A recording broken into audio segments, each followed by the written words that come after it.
আমরাও অপানার প্রাণ অনেকেই হয়তো পড়েছি, কিন্তু বুঝতে পারিনি কেন গুরুকরণ আমরা ঠিকভাবে করছি না।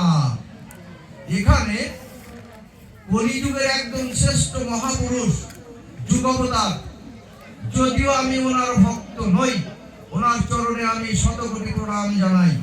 আমি জানি না এখানে অনেক ভক্ত থাকতে পারেন ওনার দীক্ষিত। তিনি হচ্ছেন শ্রী শ্রী ঠাকুর অনুকূলচন্দ্র। তিনি কি বললেন? তিনি বললেন, দীক্ষা নিতে শিক্ষা করিস, আচার্যকে বরণ করিস। দীক্ষা গুরু হবে একজন, শিক্ষা গুরু হবে একজন। দীক্ষা গুরু তো আমার কর্ণে সেই ব্রহ্ম মন্ত্র দান করবেন। সেই এক অক্ষরই হতে পারে, 24 অক্ষরের হতে পারে, এক অক্ষরই হতে পারে, 24 অক্ষরের হতে পারে। দীক্ষা গুরু আমার উপযুক্ত যেমন বুঝবেন, আমি কতটা ধারণ করতে পারবো। এক অক্ষর ব্রহ্মময়ী, 24 অক্ষর ব্রহ্মময়ী, যে আমাকে দেখবেন, তারপরে তিনি সেই রূপ মন্ত্র আমাকে দান করবেন।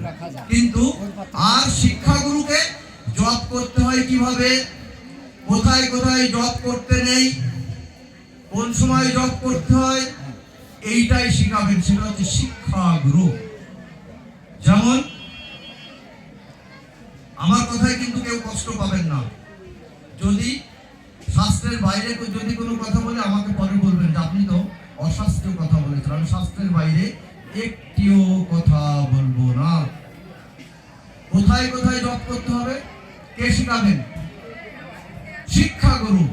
জপ করতে হবে কোথায়?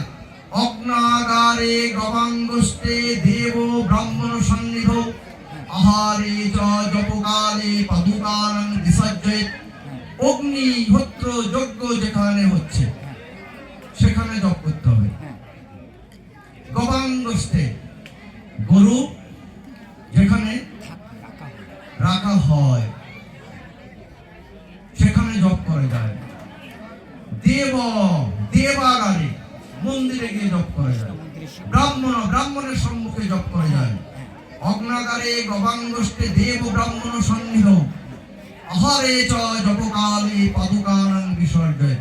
খাওয়ার সময় পায়ে জুতা দেওয়া যাবে না, আর জপকালে পায়ে জুতা দেওয়া যাবে না। এটাই হচ্ছে শাস্ত্রের বিধান। কিন্তু আমরা বর্তমান কলিযুগে অধিকাংশ সকল ধর্মের সকল মতাদর্শের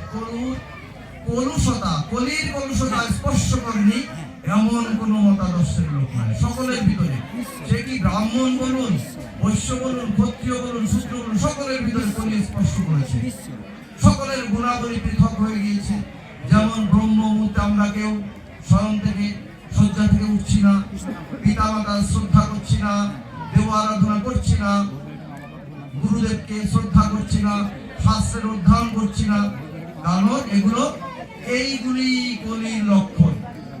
যখন গুরুদেবকে শ্রদ্ধা না করবো, ব্রহ্ম মুহূর্তে শয্যা থেকে না উঠবো, গুরুজনে শ্রদ্ধা করবো না, শাস্ত্র অধ্যয়ন করবো না, বুঝতে হবে কলি খুব সুন্দর জেগে ধরেছে। আর কলি যাকে জেগে ধরেছে কি হবে, তার কিছু কিছু লক্ষণ প্রকাশিত হবে। ধর্মের বিরুদ্ধে কথা বলবে, দেবতার বিরুদ্ধে কথা বলবে। আর কি হবে, একটা সময় আছে ভগবান শ্রীকৃষ্ণ বলেছেন গীতার ভিতরে, দেহিনস্মিনি যথা দেহে কৌমারং যৌবনং জরা তথা দেহান্তর প্রাপ্তি ধীরস্তত্ব নমজ্জতি। আমরা যখন এই ধরাধামে এসেছিলাম, মায়ের কোলে ছোট্ট শিশু, সকলে এখানে যারা আসি বসে আছি সকলেই মায়ের কোলে শিশু। একদিন আমরা মায়ের শিশু থেকে যৌবন প্রাপ্ত হলাম, সংসার করলাম, আনন্দ আয়েশ করলাম, সন্তানের জন্ম দিলাম। বার্ধক্য এবং জরা চলে এলো। বার্ধক্য আর জরা সকলে আসবেই আসবে, কারণ এটাই প্রকৃতির নিয়ম। ভগবান বলেছেন